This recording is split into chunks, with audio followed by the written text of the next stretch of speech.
তারা বাংলাদেশে বসে সারাদিন ফেসবুক আর এক্স হ্যান্ডেলে পোস্ট করে যুদ্ধ জয় করার চেষ্টা করছে, তাদের মুখের ওপর এই মুহূর্তে যে বার্তা দিচ্ছে ভারত তা হলো তোদের শক্তি অনেকটা নয় স্যার, কোন ট্রাম্প নয়, কোন অন্য দেশের কেউ নয়, ভারত, শুধু ভারত। ভারত ঠিক করবে কি নিয়ে আলোচনা হবে, ভারত ঠিক করবে কাশ্মীর ভারতের ফেরত চাই। হাইরে মজার চুলকানি, একবার লাগাইলে সব সাইরে যাইবনি, এমনটা বলে চিল্লাই চিল্লাই মলম বিক্রি করার যোগ্যতা আছে এই সাংবাদিকের।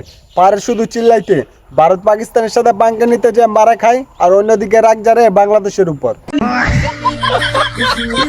চ্যালেঞ্জ করে বলছি, কোনো ব্যবসায়ী, বাংলাদেশের একজন ব্যবসায়ী কেউ আমাদেরকে একটি টাকা চাঁদা বাবদ কিংবা স্বপ্রণোদিত হয়েও আমাদেরকে দেয়নি। Wake up to reality. গাজীপুরের পোড়াবাড়ি মাস্টারবাড়ি এলাকায় একটি সমবায় সমিতির কাছে 10 লাখ টাকা চাঁদা দাবি করা হয়। হ্যালো এভরিওয়ান, কি অবস্থা? অস্থির বাঙালি অস্থির কর্মকাণ্ডের ভিডিওতে আপনাকে স্বাগতম। আজকে ভিডিওতে স্পেশাল হিসেবে থাকছে ভারতের হকার সাংবাদিকদের স্পেশাল কিছু ভিডিও। আজকে ভিডিওতে তাদের একটু নাড়াচাড়া দেব, সো একটু বিনোদন প্রয়োজন হলে আজকে ভিডিওটি দেখতে পারেন। পাকিস্তান যদি অপরাধী হয়, বাংলাদেশও কি একইভাবে অপরাধী নয়? এবং আজ যে বাংলাদেশে অনুপ্রবেশকারী আমার চারপাশে ঘুরে বেড়াচ্ছে, সে যে হাফিজ সাইদের সাথে যোগাযোগ রাখেনি, তার গ্যারান্টি কে নেবে?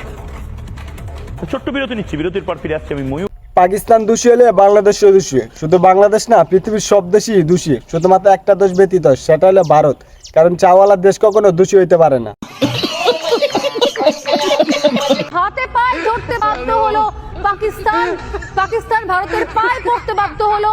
ভারতকে মানানোর জন্য, ভারতকে রাজি করানোর জন্য আমেরিকাতে গিয়ে কান্নাকাটি করা শুরু করলো, এবং বারবার করে সেই কান্নাকাটির ফসল হচ্ছে ডোনাল্ড ট্রাম্প। তিনি নিজে চাপাবাজির একটা লিমিট থাকা দরকার, সে তো লিমিটের বাইরে চলে গেছে। পাকিস্তান নাকি ভারতের হাতে পায়ে ধরে যুদ্ধ বন্ধ করছে, অথচ রিয়েলিটি হচ্ছে কিছু সময় যুদ্ধের কারণে ভারতের প্রায় 100 বিলিয়ন মার্কিন ডলার ক্ষতি হয়েছে। অনলাইনে এসে ভাব ধরে কোর্টে যায়, কিভাবে আবার সারা জীবন ল্যাংটা দুধ বের করে রাস্তা রাস্তায় ঘুরে কোর্টে যায় ইয়া পরে, আপনার বোরকা পরে যে গো। মামুন ফায়ার হয়ে গেছে, মামুন তো লাইলারে পুরাই রোস্ট করে দিছে। তবে যাই বলেন, কথাটা শুনতে খারাপ হইলেও এটাই কিন্তু সত্য কথা। তাই সায়েন্সে মেয়েরা সুন্দরী হয় কেন? কারণ মেকআপ তো তারাই আবিষ্কার করে, তার বডির সাথে কোনটা ম্যাচ হবে, কোন ক্রিম ম্যাচ হবে, সেটা তো তারাই এক্সপেরিমেন্ট করে বের করে। কারণ তাই তারা বেশি সুন্দরী হয়। ছেলেটার বুদ্ধিটা তো সেই কখনো তো এইভাবে ভেবে দেখিনি। তবে আজ বুঝতে পারলাম সায়েন্সের মেয়েরা কেন এত সুন্দর। আজ বুঝতে পারলাম তাহলে এটাই কাহিনী।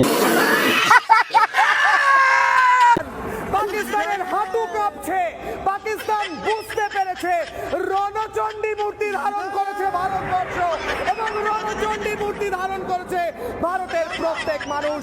ভারতের সেনাবাহিনী, মা দুর্গা বলেছিলেন। এই প্রথম আর পাবলিক বাংলাকে ধন্যবাদ দিতে ইচ্ছা করতেছে। কারণ কি জানেন, বাংলাদেশের ঐতিহ্য সেটা হচ্ছে গ্রামীণ যাত্রাপালা, সেটা তো দিন দিন মুছে যাচ্ছে, কিন্তু এই প্রথম তাদেরকে দেখলাম বাংলাদেশের ঐতিহ্য ধরে রাখতেছে। অবশ্য মেসির সাথে আমার দেখা হয়েছিল লাস্ট ইয়ার ইবিজাতে। হ্যাঁ, আমরা একসাথে পার্টি করেছি ওখানে। যে মেসি কেউ তাকাইনি। আজ আমি বান্ধবী যখন চাপাবাজি শিখে যায়, লে বান্ধবীর অবস্থা। মেসি যদি এই ভিডিওটা দেখে তাহলে সে হার্ট অ্যাটাক করে ফেলবে। এরকম ঠাড়া মিথ্যা কথা কেমনে বলতে পারে? চাপাবাজির তো একটা লিমিট থাকা দরকার।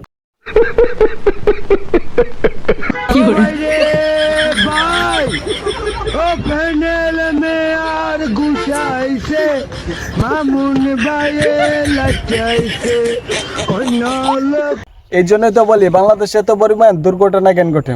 প্রকৃতপক্ষে পাশ যদি সুন্দরী মায়া থাকে ড্রাইভিং করে, তাহলে তো দুর্ঘটনাটা ঘটবে, এটাই স্বাভাবিক।